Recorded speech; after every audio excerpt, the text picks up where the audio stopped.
Welcome to the Dream Show, ladies and gentlemen. Today in the hot seat, we have John, who is probably the only person I've ever met that loves secrets just as much as I do.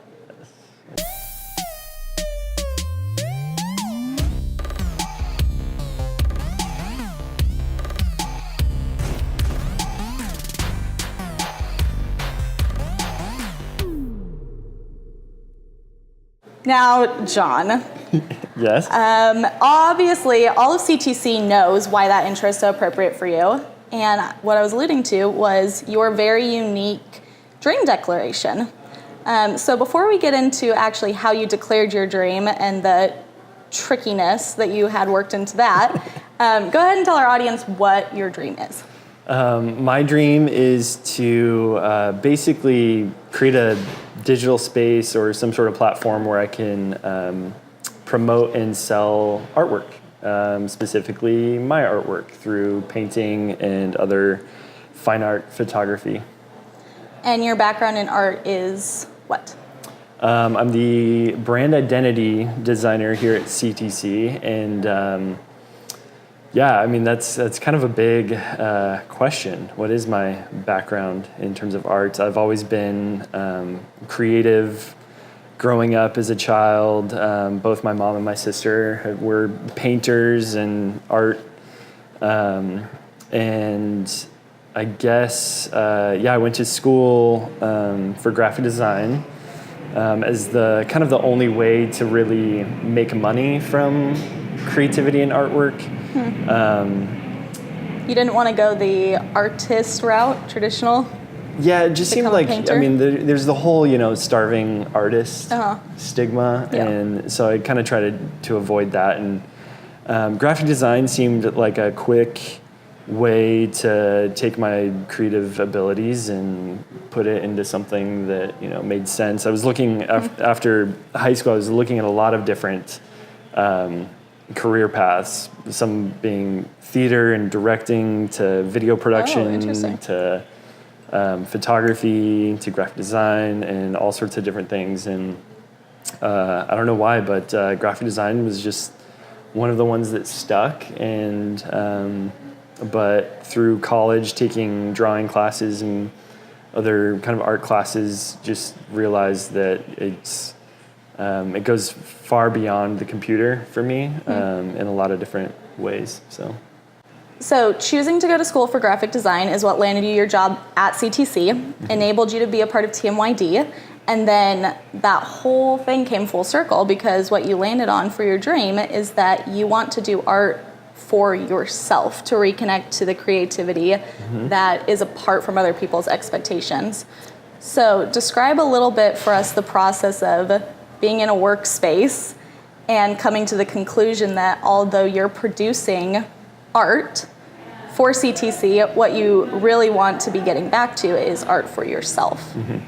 Yeah, so I mean, it was quite the journey for me, and kind of just getting here at CTC to begin with. And I had kind of, I guess, leading up in my time with TMYD and even other counseling that I had been doing, had basically reached a point where I realized that at some point in my childhood that I kind of stopped thinking of creativity as a way to express myself or as a way to kind of tap into my being and who I was, which is really what art is, meant to do.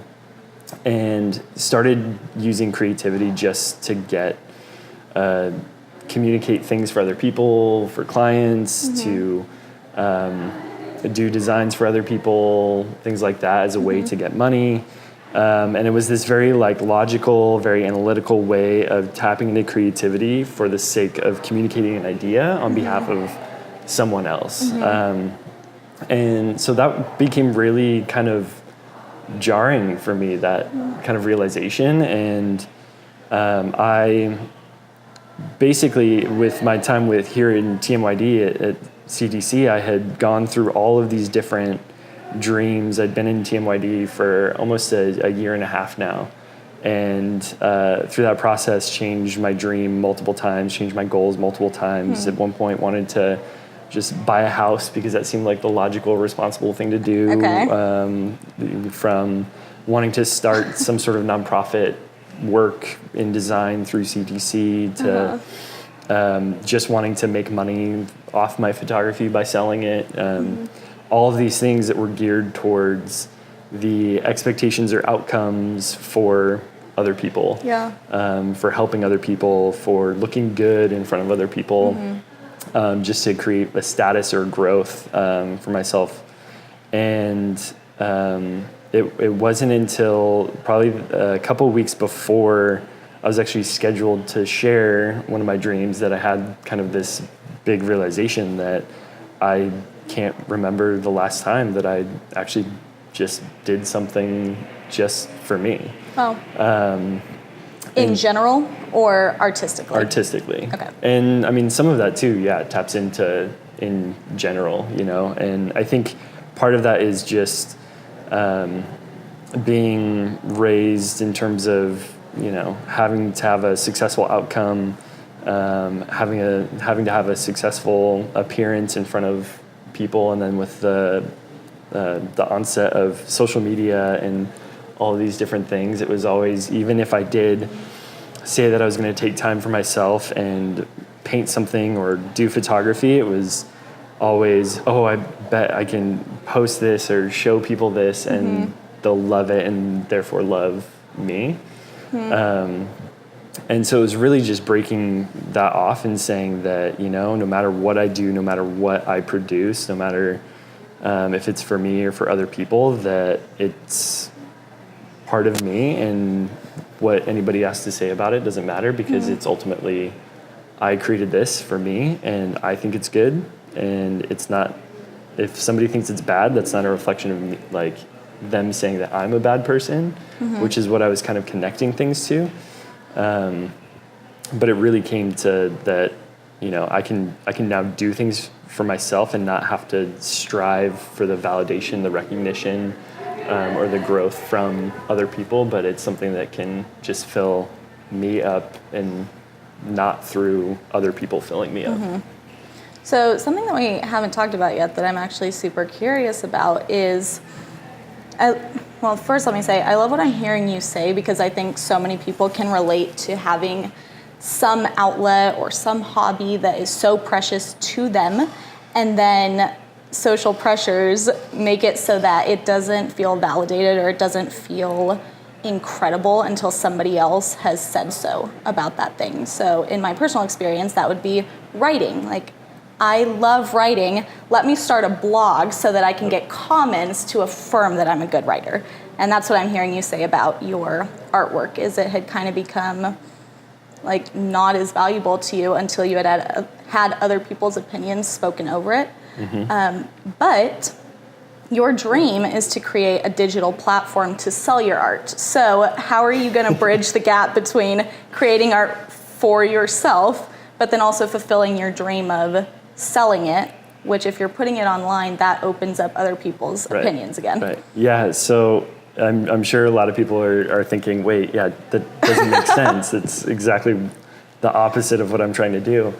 But I think in terms of art, and the artists that I've seen be really successful are the ones who are just doing their thing, and they're not doing it for a specific audience. They're not doing it for a specific group of people. And they just kind of have been doing what they love to do, and some random people kind of join them along for the ride, and more people join them along for the ride, and it builds from that. And so the way that I had been approaching it was, okay, here's all of these people. What can I do to get all of these people to join in with me in this? Okay. Instead of just doing it and seeing who follows along. And so I think there's more, like, the artists who are doing it through their own passion and their own ability to just do it for themselves are that much greater as an artist. They're that much greater at being creative, and their work definitely shows it, and they're just more successful than the ones who are trying to just pedal and push and see what the niche market is and try to game the system and all these things. And so for me, what that looked like was just taking my photography and all the photography that I had done, going through, trying to look at like what people would like, and trying to then see, okay, what would this look like in somebody's home? Okay, maybe I can sell this one. When really there was no connection there with it. And so now I'm in this process of really just kind of going back to the basics and discovering what I want to do and what I like to paint, how I can express myself. And at the end of the day, I'm gonna, try to capitalize on that and that experience to sell some of the artwork, but in a way that doesn't require the validation or the sale, that I'm just doing what I love, and if people want to come along for the ride, that's great. If not, I don't care. And so what that led me to was how I kind of talked about my dream on Dream Day. Right. And which, let me just tell you, it was really cool for me to see you prepping for Dream Day, because I hadn't gotten to see the behind the scenes of how people get ready for this event at CTC. And then I was at John's house the night before having dinner with him and his roommate, and he was putting so much thought into how he was going to present this dream, which honestly I think just goes right back to your creative personality, because you were not content to just stand up and read the questions off the list. Like, That's you true. wanted it to stand out. So tell our audience what you did, John. So it kind of a perfect, kind of created this perfect illustration of what this meant, because I knew that when I told me, we start off by telling our dream, and I knew that there would be this disconnect from, wanting to create a digital platform to sell my artwork, but then this understory of wanting to just do it for myself. And so part of the process that I've been going through was first starting to be comfortable with nobody seeing my work, and just doing it for me.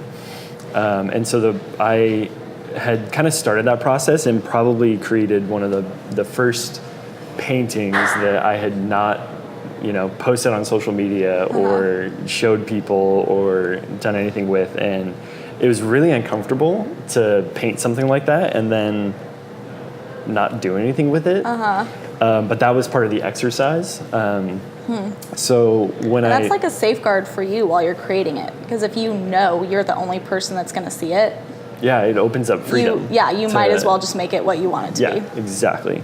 And so I had done another painting before this one I was really stoked that I had gotten back into painting, and then was like, okay, everybody else needs to see this. I'm going to post it on Instagram and see, and then sure enough, flood of validation and all those other people reaching out to me, and it felt great. Yes. But realized that that's not I don't want that to be the purpose and the driving force behind the creativity. So in prepping for Dream Day, I had this thought of, okay, I'm going to take this painting I just did, and I'm going to bring it in, and I'm going to have it behind me as I'm sharing my dream. Only caveat to that is I had it covered the whole time. He did. And so as I'm explaining this, and kind of went through the whole thing and was like, so you're probably wondering why this is my dream, and not understanding that it seems kind of counterintuitive to go and do an online business if this is why I'm trying to do this. And so I said, and I, as a representation, I brought this painting in, totally covered, and I just said, and I'm not going to show you guys what's under it. And I just kept it covered the whole time. I said, secrets. I love secrets. I love being on the inside of secrets. So that was driving me crazy. I had this whole painting, and it was big too. It's about 30 by 40, and nobody ever saw it. And Has anybody seen it since? Only my roommate.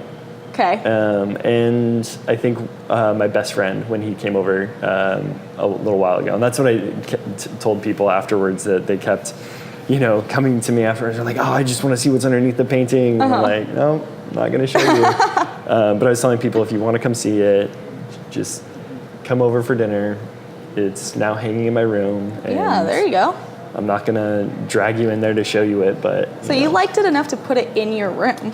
Yeah, I mean, it's really like, as the first step towards kind of this new perspective on art and creativity, I just wanted that kind of constant reminder of, that I can express myself in a way that isn't reliant on feedback from other people, and able to just be, there's so much freedom that painting represents for me. Totally. And so, I hung it in my room right above my bed, and now I, see it right when I walk in every day, and love that. Still sometimes stare at it, and just the weight of it and the feelings behind it are there and vivid, and I don't know if it looks good as a painting, but I don't care. It doesn't matter. It's. I love that. We are constantly talking about trying to find physical reminders of people's dreams to put in the office. So I love that you actually have one that you made yourself that represents your personal dream. Mm-hmm. What a beautiful symbol. I can't think of a better way to end. So cheers to you. Cheers to your dream. Thank you. See you next time.